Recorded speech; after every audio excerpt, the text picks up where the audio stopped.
dolls, welcome back to your royal BFF, the People's Duchess. How you doing? We're almost there, y'all. We are clawing our way to Friday, and I'm just really glad to be a squatty today because, girl, we have been talking distribution. We've been talking money moves. Okay, we've been talking Bodak Yellow. So we saw last week how Emma Grede ushered in this delightful experience with the creme de la creme of womanhood. Dude, we're talking Bozoma St. John, the former Netflix CMO, Vanessa Kingori, Chief Business Officer at Condé Nast, the Danessa Myricks, Yvonne Orji of Insecure fame, Katie Lee, Nicole Avant was in attendance. She is the wife of Netflix CEO Ted Sarandos and the former U.S. ambassador to the Commonwealth of the Bahamas. Can you imagine that conversation between the Netflix conversation and remember when we fired your in-laws from being head of state in the Bahamas and your father-in-law had to come and sit through that humiliating don't let the door hit you where the Lord split you ceremony? Yeah, how's that going? How's he doing?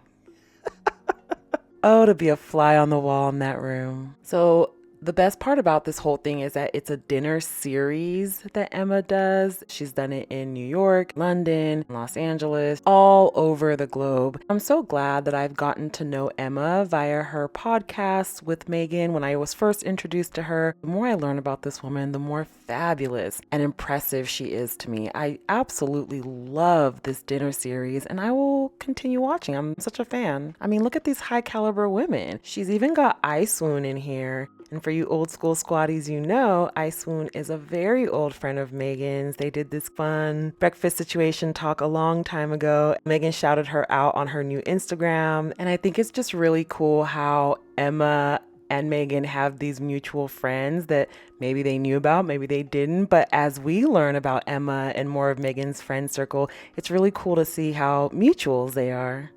So Emma and Megan have this burgeoning relationship that I find so lovely. We were talking in the Discord about how if this was done for any type of show, so whether Emma has a show coming out or a segment recorded for With Love Megan or an independent spinoff like the Christmas special, we would love to see more of these two. I love Emma Grede's personality. She is just such a great orator. She's so passionate and polished. It really helps that she knows exactly what she's talking about. She has her chops in the industry. She is the co-founder of Skims and Good Americans. Emma, to me, has the same energy as Chrissy Teigen or Teigen, however you pronounce that. So Emma has that very fun, extroverted, bubbly, vibrant personality, which I also think Megan does.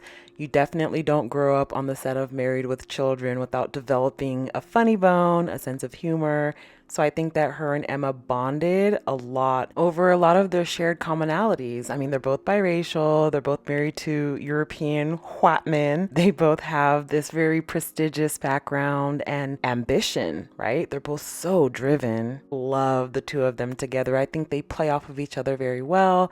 And if they had like a separate show that was maybe not all about business, just maybe the two of them hanging out, oh, that would be an instant hit. And I do wonder why Emma never went into acting. She's super beautiful. She can definitely pull off television, movies. She looks like a starlet. So if she went in that direction, I would not be surprised at all. But it's really cool that she is so ambitious. She really does have like a lot on her plate. She is the whole table. She's got this series, a family with children, young children to take care of, two like 9-to-5s, I guess, like as an executive, her podcast, still finds time to be glamorous and go out on fancy dates. Like, does she have the same 24 hours that I have? Let me tap in and see how to maximize that, because I'm obviously not using my free will to its full potential. No, but I do think that they bonded over intelligence and talking technical details. I mean, they're both super intelligent, super high level, super high functioning. They make it look easy. Emma makes her work look so easy. Her and Megan both have this eye for detail. So Megan is a designer. She has designed clothes that takes a lot of attention to detail, as does acting. Royalists love to pretend like acting is a skill that anyone could do and in fact is beneath so many other professions. I think the royals could probably use some acting lessons right now. And the last I heard, they've been trying to fake those tears and it ain't working. Maybe you need to take some lessons from someone who can cry on cue. Yeah, that last attempt was pretty dry. Crocodile tears, some said. So, yeah, you might want to address that. You need the people to be convinced that you deserve to keep robbing them. And how else are you going to do that if you can't cry? Look, the fact of the matter is Megan was really good at her job. That's why she had a job all the years that she did. What Megan and Emma both have achieved is a very high level of success. Neither of these ladies had rich or famous parents, and no shade to anyone who has. It's wonderful when you do have that kind of support, but they've worked their entire lives and worked hard to achieve their goals. So I wouldn't be surprised at all if they were both able to sit down with a few other executives, perhaps Ted Sarandos and wife, sat down in a room and discussed the semantics of doing a show, maybe them touring wine country, maybe them getting into some mishaps in wine country. Oh my God, what if it were like a scripted show? Remember Sideways? Remember the movie Sideways? Instead of Paul Giamatti and I forget the other fellow's name, but instead of those two guys, it's these two ladies. How crazy fun would that be? I would be seated. We would live stream that. And Emma can sell anything to anyone, as can Megan. The two of them could sell a show to Ted Sarandos, who already loves them. And the way Megan moves, we don't know things until after the fact.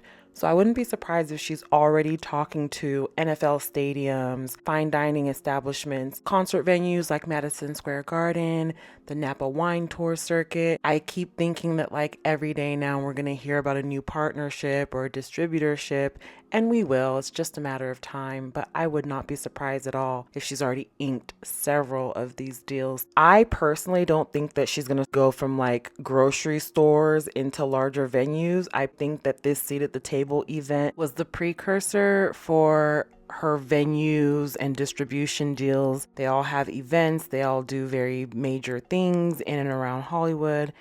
It's the perfect scenario. And I don't think that she's going to go from like grocery stores into that venue. She's just going straight for the venues, which is great because she's already in a room full of people who make those decisions for said venues. So coming together quite nicely, eh? I'm going to keep an eye out for any announcements. Let me know what you guys think. Is this a possibility? Do you see Megan going this direction? I think it's all quite exciting. Thank you so much for joining me today, guys. Hit that like, share, and subscribe. And while you're here, you might as well just join the membership. We have a lot of fun in the Squatty After Dark Discord. The panels are great. It's a good time over there. Have a wonderful rest of your week ahead.